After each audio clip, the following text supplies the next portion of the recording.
Rajasthan police के social media platform पर constable भर्ती 2023 के संबंध में एक विशेष पॉडकास्ट, संक्षिप्त पॉडकास्ट लेकर हम आपके साथ हाजिर हैं।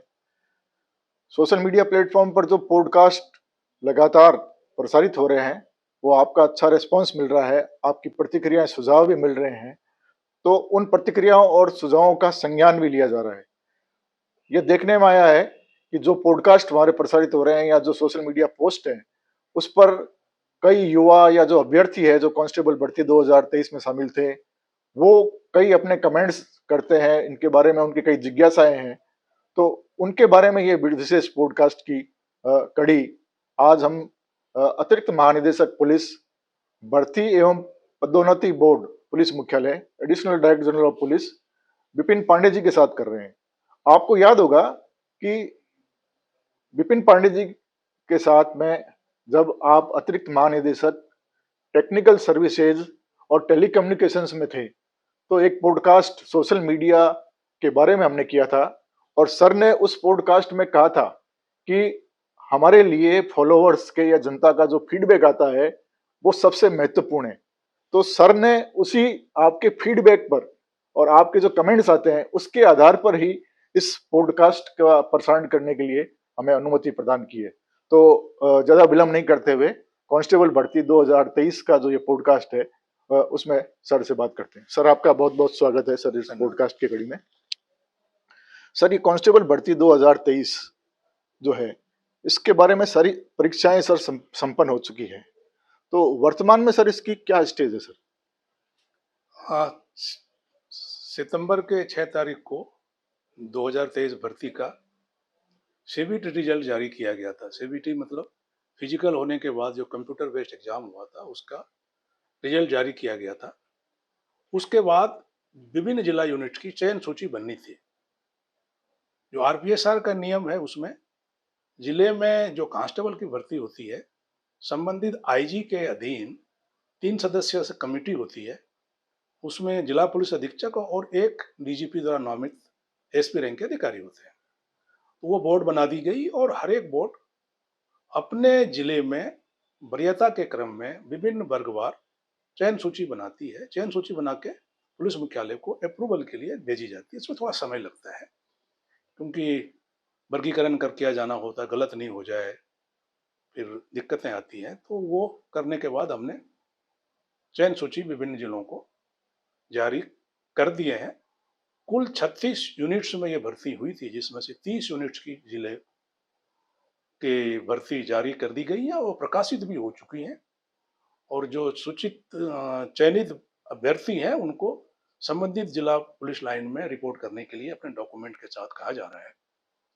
6 यूनिट्स की बच गई है, जिसमें आज या कल में हम धौलपुर, भरतपुर, सीकर और 1-2 तकनीकी हैं कोटा, मेवाड़ी के भी आज से कल तक जारी कर देंगे।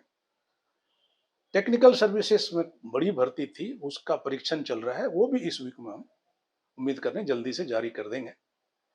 तो अभी स्टेज ये है कि इस वीक के अंत तक हम सभी यूनिट्स की चयन सूची वर्गवार जारी कर देंगे और आगे नियुक्ति की जो प्रक्रिया है शुरू कर दी जाएगी।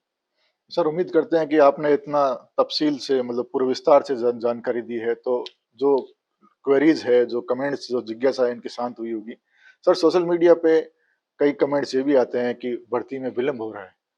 तो सर, इसकी क्या वास्तविक स्थिति क्या है, क्या वास्तविकता क्या है सर? देखिए, कुछ समय तो लगते हैं बीच में। जैसे कंप्यूटर का जो टेस्ट हुआ था, जून में हुआ था। उसके बाद सितंबर में 2.5 से 3 महीने के अंदर उसके रिजल्ट आ गए और 1 से 1.5 महीने के अंदर हम सारी चीजें, चयन सूची प्रकाशित कर देंगे। तो अब तेजी इसमें आ गई है। और पहले आप उन अभ्यर्थियों को भी पता था कि पहले हाईकोर्ट का कोई, माननीय हाईकोर्ट का कोई स्टे थी, इस वजह से आगे प्रक्रिया नहीं की जा रही थी। अब जो हाईकोर्ट की जो रिट लगी, उसमें वर्तमान स्थिति यह है कि माननीय न्यायालय ने प्रक्रिया आगे बढ़ाने की छूट दे दी है कि आप अपनी प्रक्रिया जारी रखें। नियुक्ति माननीय न्यायालय के फैसले के बाद ही दी जाएगी। तो हम आगे की जो प्रक्रिया चालू रख रहे हैं, चयन सूची जारी कर दी है, लड़कों से हम जो डॉक्यूमेंट्स हैं वो सारी प्रक्रिया पूरी करेंगे, जांच करेंगे, मेडिकल हो जाएगा। तब तक हमें उम्मीद है कि हम प्रयास कर रहे हैं कि उसका निराकरण हो जाए शीघ्र, और ताकि हम जल्दी से जल्दी इनको नियुक्ति दे पाए।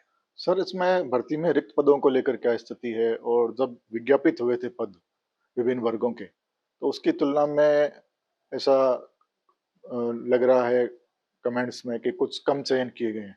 सर, इसके क्या कारण रहे हैं सर? हाँ, मुझे भी कुछ लोगों ने संपर्क किए थे और मैंने मीडिया पर जो है पोस्ट पर जो फीडबैक देखा है, 2% कोटा कुल भर्तियों में से यूनिट वाइज जीडी में, टेक्निकल में नहीं, जीडी में 2% का कोटा स्पोर्ट्स के लिए होता है। और स्पोर्ट्स को कोटा जो होता है वो वर्टिकल नहीं होकर लैटरल होता है, क्षैतिज होता है, वर्गवार होता है, उसमें 2% निकाले जाते हैं। स्पोर्ट्स कोटा को लेके कुछ तकनीकी समस्याएं चल रही हैं, क्योंकि सीईटी के माध्यम से कराने के आदेश हुए थे, पर उसमें पर्याप्त संख्या में अभ्यर्थी स्पोर्ट कोटा के लिए आए नहीं। हमने सरकार को लिखे हुए हैं एग्जामिशंस के लिए। तो पहले अगर वो हो गई होती तो शेष हम भर्ती कर लेते।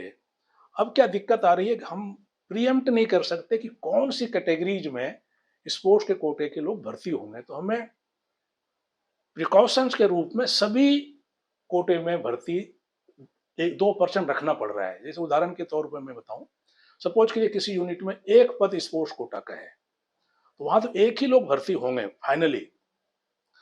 लेकिन अभी चूंकि वो भर्ती हुई नहीं है स्पोर्ट्स का, अमूमन ये पहले हम कर लेते हैं, पर उसके चक्कर में ये और विलंब होता। तो हमने निर्णय लिया कि एक बार इसको प्रक्रिया चालू करते हैं और इस बीच में हमें परमिशन मिल जाएगी या उसका कोई समाधान हम ढूंढ लेंगे तो हम समस्या का समाधान कर लेंगे। अब किसी यूनिट में एक पद है तो हमको सपोज करिए कि वो एक पद अनारक्षित मेल में भी रखना पड़ रहा है, फीमेल में रखना पड़ रहा है, एसटी मेल में भी रखना पड़ रहा है, एसटी फीमेल में रखना पड़ रहा है, एससी मेल में भी रखना पड़ रहा है, एससी फीमेल में रखना। इस वजह से कई गुना पद, कहीं इस यूनिट में 6 गुना, कहीं 7 गुना, कहीं 8 गुना पद हमें रिजर्व रखने पड़ रहे हैं। मैं कैंडिडेट्स को ये आश्वासन देना चाहता हूं, जैसे ही भर्ती स्पोर्ट्स की पूरी होगी, उसके बाद जो शेष पद बच जाएंगे वो उसी वर्ग में जो भी रैंकिंग में आएंगे, रिव्यू करके उनको आवंटित की जाएगी। किसी का हक इसमें नहीं मारा जाएगा। पर आज के डेट में हमें वो रखना पड़ रहा है, क्योंकि हमें नहीं पता कि किस कैटेगरी में भर्ती होंगे। ये इसकी वजह है। तो बहुत सर स्पष्ट हुआ होगा, जो शंकाएं हैं उनका सर आपके इससे समाधान हुआ होगा। लेकिन फिर भी सर, जैसे जो चयनित अभ्यर्थी हैं, उनको तो इंतजार है कि सर कब पुलिस मुख्यालय से, सरकार की ओर से उनको अपॉइंटमेंट लेटर मिले सर। तो आगे की प्रक्रिया क्या रहेगी, और ये सर बहुप्रतीक्षित जो नियुक्ति पत्र है, वो सर कब तक मिल जाएगा जो चयनित हो गए हैं उन लोगों को? जैसे मैंने जब से यहाँ से जारी हो रहे हैं और जिला यूनिट उनको अभ्यर्थियों को सूचित कर रहे हैं और अमूमन 15 दिन का समय दे रहे हैं कि वो पुलिस लाइन में आके अपने डॉक्यूमेंट जमा कराएं, सारी प्रक्रिया पूरी करें। उस डॉक्यूमेंट्स की जांच करनी पड़ती है कि अब क्या वो सत्य है, कहीं टेक्निकल एग्जाम्स हैं, बीए हैं, +2 है, व्हाटएवर, तो उसकी जांच करनी पड़ती है, संबंधित यूनिट्स को भेजा जाता है, तो उसमें समय लगता है। फिर उसके मेडिकल्स होंगे।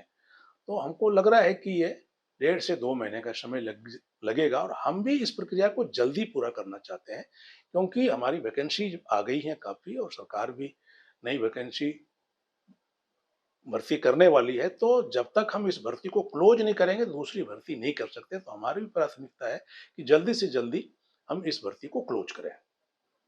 सर, इस भर्ती प्रक्रिया के बारे में माननीय उच्च न्यायालय के क्या दिशा निर्देश है सर? जैसे मैंने पहले बताया कि पहले तो इसमें एक कुछ लड़के वहाँ प्रक्रिया की तकनीकी चीज़ों को लेके अप्रोच किया था, तो माननीय न्यायालय ने जो लास्ट जो सुनवाई हुई थी उसमें ये कहा था कि भई आप अपनी प्रक्रिया चालू रखिए।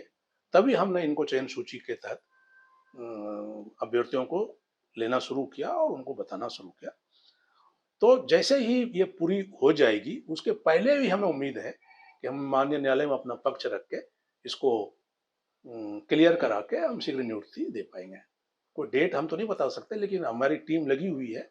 हमने इसके लिए एक अधिकारी को नियुक्त किया हुआ है। गवर्नमेंट एडवोकेट लगातार संपर्क में है, तो जल्दी से जल्दी उसका तारीख लेके उसका निराकरण करके शीघ्र ही नियुक्ति देने का प्रयास करेंगे। तो ये विशेष पॉडकास्ट जो कांस्टेबल भर्ती 2023 परीक्षा के बारे में था, तो हमारे साथ थे अतिरिक्त महानिदेशक police, additional director general of police, police मुख्यालय में भर्ती एवं पदोन्नति बोर्ड जो है का कार्य इनके निर्देशन में चलता है और पूरी परीक्षा की जो प्रक्रिया है उसके बारे में सर ने विस्तार से प्रकाश डाला है। उम्मीद है कि आपकी सारी जिज्ञासाएं, शंकाएं हैं, उनका पूरा समाधान हुआ होगा। तो सर, आपका समय देने के लिए बहुत बहुत आभार सर, इस पॉडकास्ट में शामिल होने के लिए। Thank you. सर।